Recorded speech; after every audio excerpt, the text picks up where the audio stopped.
On November 18, 2009, a heavy, bone-chilling fog rolled in off Lake Erie over Vermilion, Ohio. This quiet little town on the lake shore usually moved at a slow pace, but that morning was shattered by a call to the emergency response service precisely at 6 o'clock. On the line was 31-year-old Julen Simco. Her voice, breaking with sobs, told the dispatcher something unthinkable. An intruder had forced their way into the house out on the edge of town, and her husband had been shot right in their bed. While officers raced to the scene, the fog swallowed the silent block where life had already stopped. When they arrived, the first oddity confronted them right away. 5 large dogs out in the backyard were tied up, sitting perfectly still, even though they should have been barking fiercely at the sight of strangers. The front doors of the house were locked and there were no signs of forced entry. Upstairs, the patrol officers found the bedroom secured with a heavy interior slide bolt. Only when Julen unlocked the door did the police see the body of 36-year-old Julen Simco on the bed. The man had been shot point blank in the back of the head. A brutal end. In the bedroom, Julen handed the officers a 9mm pistol, claiming she had fired it toward a dark hallway to scare off the attacker. But on the kitchen floor of the first level lay another firearm, a heavy .357 Magnum revolver. The overall scene looked eerily too orderly for a break-in carried out for financial gain, and the quiet in the house only emphasized the lack of any signs of a struggle. The officers immediately noted that Julen, despite her shock, appeared too composed for someone who had just survived a violent intrusion. The Simco residence in Vermilion was more than just a home. It was a fortified perimeter. Jeremy, the owner of a successful but contentious tree trimming business, kept expensive equipment and tools on the property. After a series of thefts in the years leading up to this tragedy, he had turned his lot into a secured compound with multiple layers of defense. The first and most reliable line of defense was the dogs. 5 canines, each tethered with chains ranging from 8 to 20 feet, were arranged to fully cover the backyard and the approaches to the first floor windows. Neighbors later all agreed these animals were extremely alert. Any sound of footsteps on the gravel driveway would inevitably trigger a loud reaction from them. On a quiet night like the one before the crime, the barking would have been heard for several blocks. The second layer of protection was a sophisticated electronic system Jeremy had invested heavily in. At the entrance to the property, a set of motion sensing gates was installed. Anytime a vehicle or person crossed the invisible line, a loud chime would sound inside the house. Known in home security circles as a driveway alert, this system was designed so the couple could step out in time to calm the dogs before they reacted aggressively to a visitor. In addition, each entry door was fitted with its own sensor. If any door was opened, a distinct chime would echo through the house. The entire perimeter was monitored by surveillance cameras, and warning stickers were placed prominently on the windows stating that the property owners were armed and prepared to defend their home if necessary. But the morning after the incident, investigators reviewing the performance of the security system faced a troubling contradiction. Not a single component of Jeremy's multi-layered defenses had activated on November 18. The dogs had remained dead silent, something confirmed by multiple neighbors. The entry sensor had detected no unauthorized movement. None of the door chimes had sounded. More importantly, there were no signs of forced entry, no scratches near the locks, no pry marks, no busted frames. It all pointed to one of two disturbing possibilities. Either the individual responsible had somehow entered the home like a ghost, invisible to cameras and ignored by 5 trained guard dogs, or that person had lawful access to the keys, the codes, and the layout of the entire system. While forensic specialists worked their way through the master bedroom upstairs, investigators downstairs made discoveries that would later form the basis of the prosecution's case. In the kitchen, they found a strange and deliberate arrangement. A knocked-over chair, a .357 Magnum revolver, and a woman's purse, left open with a large amount of cash inside, untouched. This instantly raised questions about the story of a robbery gone wrong. Even more suspicious was the condition of the Magnum. The revolver appeared unusually clean. No biological traces, no discernible fingerprints, not something typically seen with a weapon supposedly discarded in the chaos of a home invasion. But the real challenge came when authorities examined the technical side of the home's security system. The investigation had to clearly separate two components: the DVR, the device that records the camera footage, and the central alarm panel that logs door activity in a timestamped text format. Crime scene text quickly zeroed in on the control panel's electronic log, a tamper-proof record stored in the device's non-volatile memory, separate from the hard drive. These logs are nearly impossible to alter or erase, and what they revealed cast serious doubt on the entire story.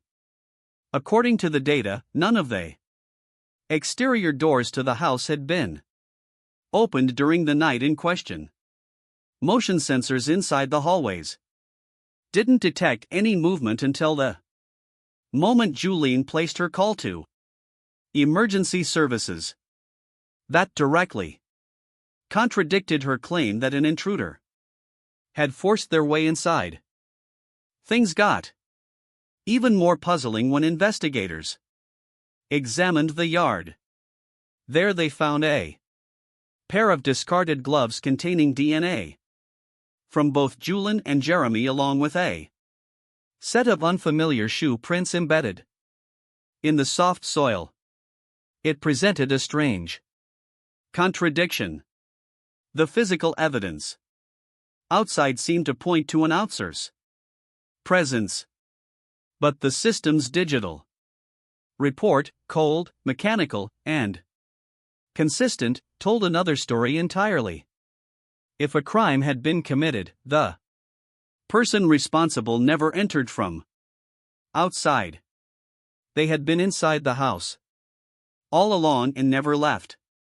By the age of 36, Julen Simco had earned a reputation around Vermilion as someone whose presence almost always came with conflict. He ran his tree cutting and removal business with a heavy hand, a style many described as domineering. Former clients and even people who had simply passed him on the street described Jeremy as an explosive personality, a boss who would publicly belittle his crew. His business approach often bordered on flat-out aggression. He was known for underbidding competitors, forcing them off jobs and out of the market entirely. That alone had earned him plenty of enemies in Ohio's professional landscaping and contracting circles. Investigators launched a deep dive into everyone Jeremy had clashed with over the past year, hoping to uncover a link to a potential outside attacker. One incident stood out. Not long before the tragedy, a witness had observed Jeremy in a heated argument with a contractor. That man was overheard threatening to shoot Jeremy if he ever saw him again. It sounded serious until phone records and a solid alibi took him off the suspect list entirely. Jeremy's past also contained evidence of his willingness to use force in self-defense. In one case, after being attacked, he fought back with a hatchet. The story became local legend, cementing his image as someone you didn't want to cross.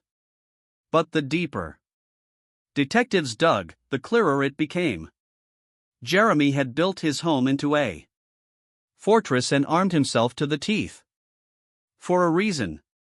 Years of aggressive business dealings had created a long list of people who had a motive, at least on paper, to see him gone. In November of 2009, the Simco family's financial situation, outwardly stable, was actually in a state of deep crisis. Hidden from the view of neighbors and acquaintances, their primary source of income came from Jeremy's tree trimming business. But both Jeremy and Julen had bigger ambitions. At the center of their plans was the purchase of several acres of vacant land directly adjacent to their property. Gaining official ownership of that land was critical for expanding operations and housing new equipment. But when they applied for a loan to fund the purchase, the bank's response uncovered a troubling reality. A credit check revealed repeated financial missteps, late payments, outstanding debts, and poor credit scores. Financial institutions now viewed the couple as high-risk borrowers. Just days before the tragedy, on November 18, the bank issued a final notice denying the loan outright. That denial crushed their expansion plans and meant losing control of land they already saw as theirs. Jeremy's sudden death immediately pushed the family's financial issues into the spotlight. Almost right after the incident in the bedroom, Julen claimed they had no accessible funds. She reached out to Jeremy's father, asking him to cover the full cost of the funeral, citing frozen or empty accounts. But soon, new details came to light. It turned out that Jeremy had multiple life insurance policies in his name, and under one of them, Julen quickly received a payout of $6,000. When Jeremy's father found out, he refused to contribute any money toward funeral expenses, believing the widow was withholding information about the full extent of the insurance payouts. Jeremy's relatives were convinced the funds should have gone toward covering the business's mounting debts, not Julen's personal expenses. 4. Investigators, financial gain became a key possible motive. The timing was too precise to ignore. The bank's loan denial and Jeremy's death had occurred within days of each other. Later, prosecutors would argue that those life insurance payouts were the only thing that allowed Julen to maintain her lifestyle after the collapse of her husband's business. The events of November 19, 2009, just one day after Jeremy's death, added a dramatic new twist to the Simco case, one that investigators would later refer to as a one-woman show. Less than 24 hours after the fatal incident and shortly after being discharged from the hospital, Julen once again contacted emergency services. This time she reported a second break-in. According to her, while the house was still under police watch and technically unoccupied, unknown individuals had somehow gained access and committed a theft. When officers arrived at the scene, they discovered that the home's main DVR, the central device that stored surveillance footage, had vanished. It was the only unit that might have contained any surviving video. From the night of November 18, Julen also claimed that around $2,000 in cash had gone missing. Officers noted a heavy metal safe in the home showing fresh, deep scratches and dents around the hinges and door resembling the aftermath of a crowbar attack. But something didn't sit right. To get a better assessment, Julen hired a professional safe technician to examine the damage. His expert opinion would mark the first major blow to her story. The specialist found a broken metal tip wedged in the gap of the safe's door. It turned out to be part of a fireplace poker. He explained to police that the safe's design made it virtually impossible to breach using that tool. The tolerances between its parts were too tight, forcing a poker into the seam would only scuff the exterior, not actually open the lock. The technician described the damage as a clumsy attempt to stage a break-in, a fake scene set up by someone who didn't know what they were doing. While he watched, Julen removed the broken tip from the door and placed it in a plastic bag, saying she would turn it over to detectives. But that crucial piece of evidence, like the DVR, vanished without a trace. This incident forced investigators to reclassify the alleged burglary. It no longer appeared to be an outside job. Instead, the focus shifted to Julen herself and to the possibility that she was actively destroying evidence that could unravel the myth of the mysterious intruder. From late 2009 through 2013, the investigation into Julen Simco's death entered a quiet phase, one marked by behind-the-scenes data gathering and forensic review. No arrests were made during this period, which created the public impression that the case had gone cold. But in reality, a bitter battle was playing out in Vermilion, not in court, but between the widow and Jeremy's family. The rift began immediately during funeral arrangements. The two sides couldn't agree on a location or the format of the service. In the end, Jeremy's family had to hold a separate memorial ceremony. It later came to light that just days before his death, Jeremy had received an emotional email from his sister, a plea to reconcile. After a long-standing feud, he never replied. After the funeral, Julen cut off all contact with Jeremy's relatives. She listed their shared home for sale at $199,000.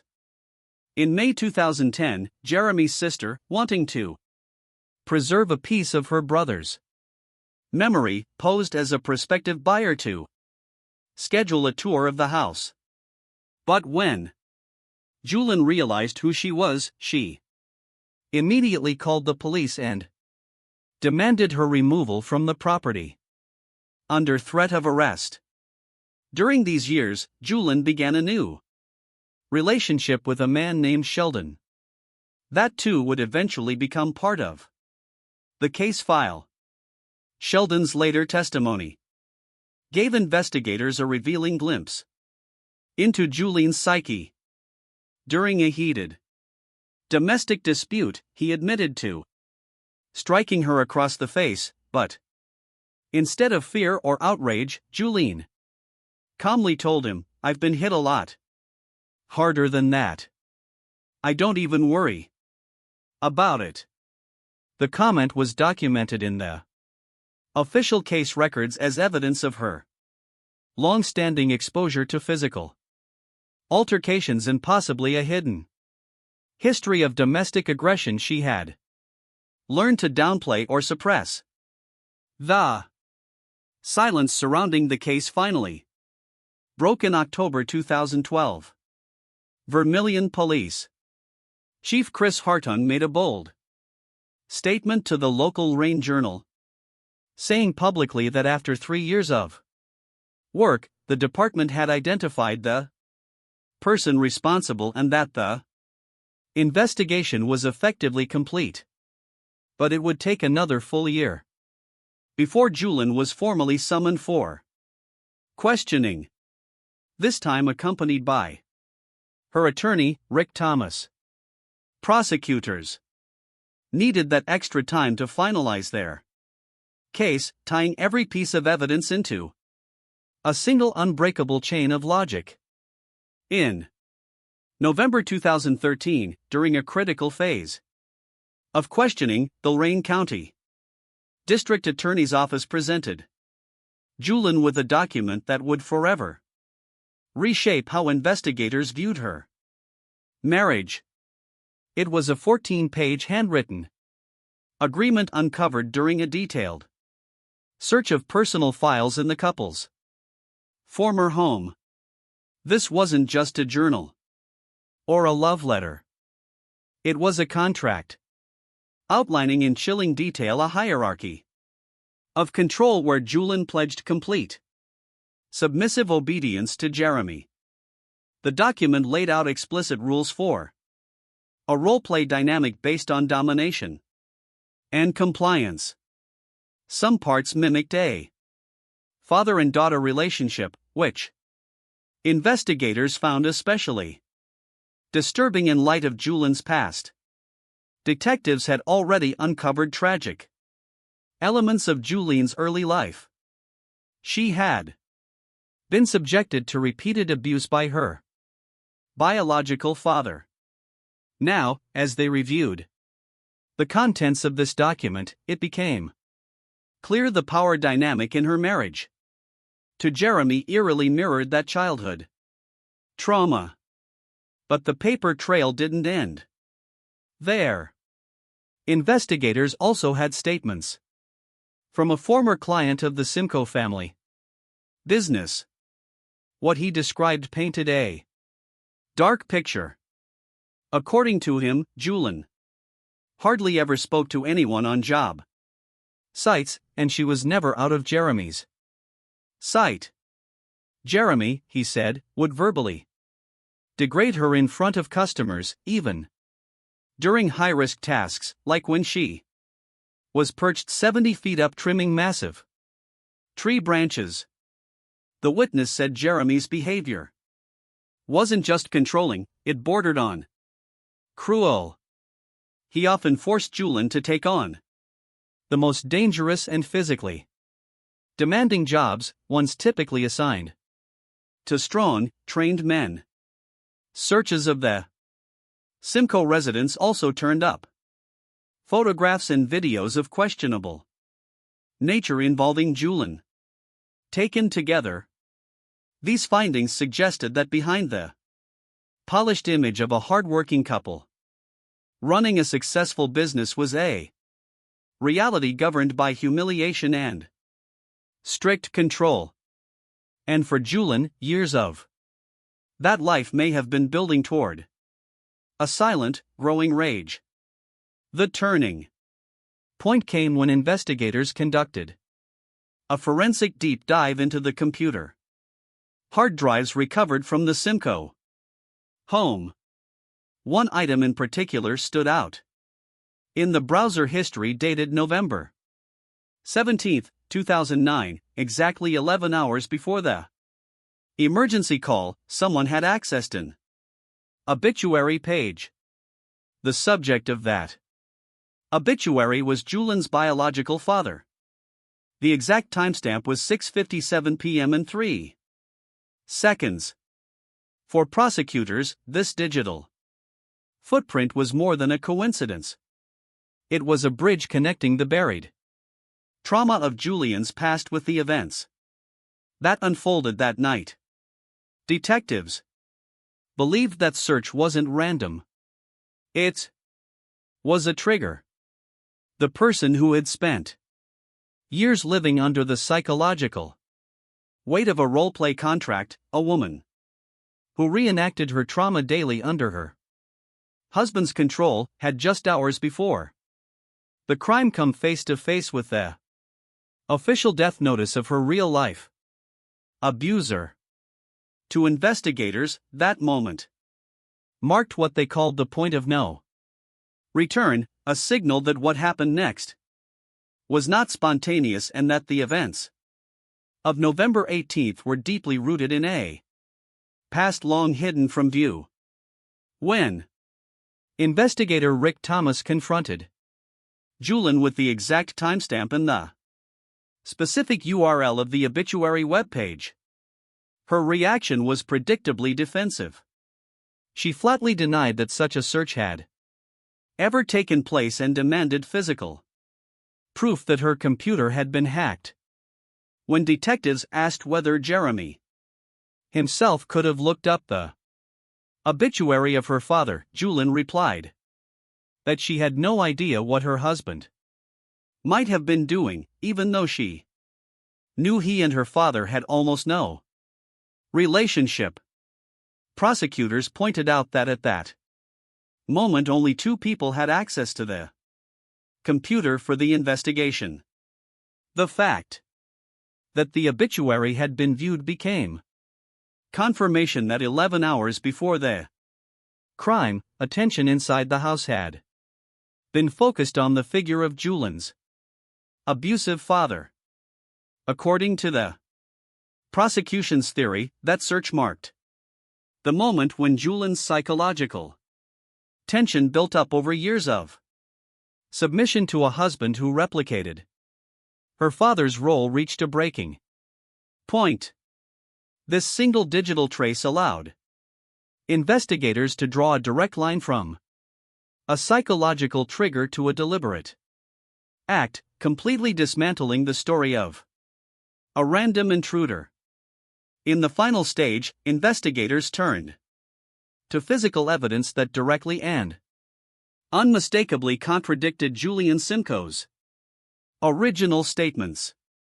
One of the strongest arguments for the prosecution came from the forensic examination of the back door. Julen claimed that on the night of the crime, Jeremy had personally gone outside to check on and secure the dogs, but forensic testing showed that the inside handle of that door contained only Julen's biological traces. If Jeremy had truly gone outside, he would have left his own traces before putting on the gloves later found in the yard. This meant that the door had been touched only by Julen that night, and the story about Jeremy stepping outside before bed had been fabricated to explain why the alarm system was supposedly disarmed. Special attention was also paid to the .357 Magnum revolver. Despite a shot fired at extremely close range, the weapon was essentially sterile. Prosecutors emphasized a key point. A hurried intruder would not have wasted precious seconds carefully wiping a revolver clean of biological residue and gunshot byproducts before leaving it on the kitchen floor. An examination of Julen's personal 9mm handgun revealed the same inconsistency. She claimed she had touched her husband's bloodied body in a state of panic and then fired down the hallway. Yet, her firearm showed not a single trace of Jeremy's DNA or blood. This indicated either that the weapon had been thoroughly cleaned or that Julen had lied about her contact with the body before police arrived. The final blow to the intruder theory came from an acoustic analysis of the emergency services call. Experts confirmed that the shots fired during her conversation with the dispatcher were directed into empty space, not toward a moving target, as she had claimed. Investigators reconstructed a precise timeline of the tragedy by cross-referencing the home's digital security logs with toxicology results. On the surface, the evening before the crime appeared calm and ordinary. The couple spent time together, doing household chores and preserving pumpkin. But at 6:57 p.m., immediately after, Julen opened her father's obituary on the home computer. Something inside her psyche appears to have finally fractured. Around that same time, Jeremy took Bernadil, a powerful sleep aid that effectively eliminated any chance of resistance or waking from noise. He fell into a deep, heavy sleep in his bed. Julen entered the bedroom when he was completely defenseless and fired a single deliberate shot from the magnum into the back of his head, using a pillow or blanket to muffle the sound. What followed was a long, methodical staging process that lasted several hours. To divert suspicion, Julen wiped down the weapon through pre-prepared gloves into the yard and pressed unfamiliar shoe prints into the soft ground to imitate an intruder's escape path. At 6 o'clock in the morning, she contacted emergency services. While still on the line with the dispatcher, the widow fired 2 shots into an empty hallway using her second handgun, acting out a scene of confrontation with an unseen attacker. But the acoustic analysis of that call revealed a disturbing reality. While the dispatcher pleaded with her to begin life-saving efforts, Julen stood in complete silence next to the body. She made no attempt to help her husband and didn't even approach him. Instead, she waited behind the locked bedroom door for officers to arrive.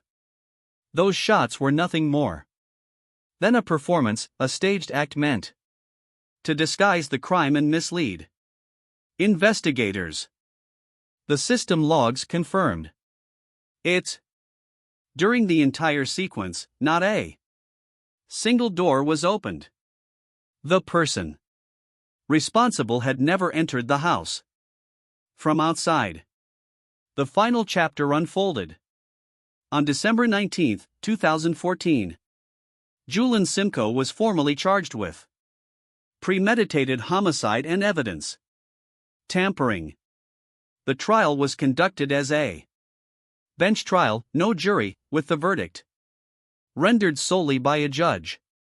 The prosecution presented a solid wall of evidence, proving beyond doubt that no outside intrusion had occurred and that the scene had been meticulously staged.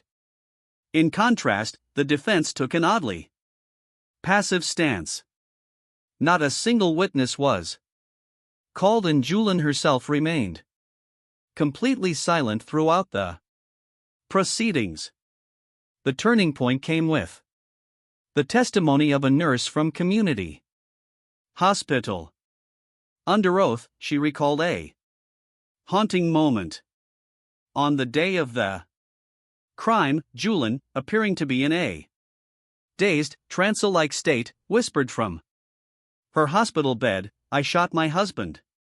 When the stunned nurse asked her to repeat herself, Julen immediately corrected it to, "He was shot." That fleeting admission became the final piece in a chilling puzzle. On October 20th, 2017, Julen Simco was found guilty on all counts and sentenced to 28 years in prison. A 2021 appeal failed to overturn the verdict. As of 2026, she remains incarcerated at a correctional facility in Ohio. The Simco home has long since been sold, and Jeremy's family now oversees what remains of his estate. The Simco case stands as a harsh reminder. Even the most advanced security system is powerless when the threat comes from within. In the end, betrayal proved stronger than steel locks and digital footprints more reliable than spoken alibis. Justice prevailed not through what could be seen, but through what was hidden in the memory of electronics. And in a moment of weakness, whispered words that could never be taken back.